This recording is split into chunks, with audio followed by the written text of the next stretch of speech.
We all know that there are rich countries and poor countries. The United States? It's one of the richest countries in the world with one of the highest standards of living.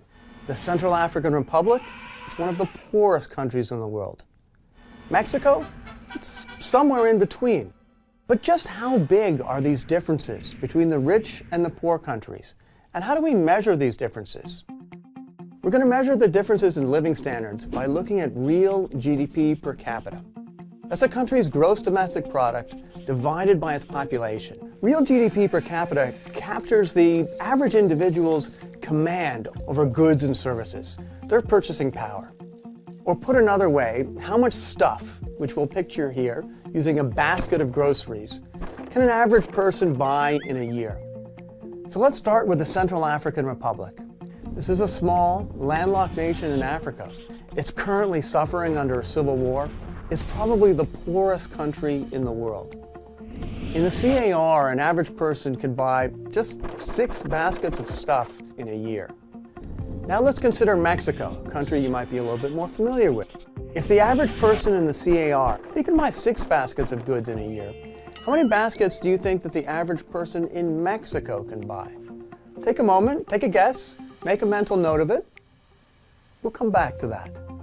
Now let's look at the largest of the developed nations, the United States. How many baskets of goods do you guess that the average American can buy in a year?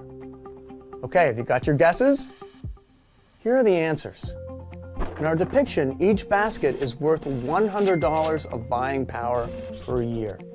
Using data from the International Monetary Fund, real GDP per capita in the Central African Republic is about $600 per year. Just 6 baskets. Real GDP per capita in Mexico, in contrast, is $17,800 per year, or 178 baskets. Both of these numbers, by the way, have been converted to dollars by taking into account differences in prices in these countries. These are so-called purchasing power parity conversions, the most accurate way we know to compare living standards across different countries. Now let's look at Mexico and the CAR again. The average person in Mexico, they can buy 29 times as much stuff in a year as the average person in the Central African Republic. What about the average American? Well, this is how much the average American could buy. 545 baskets.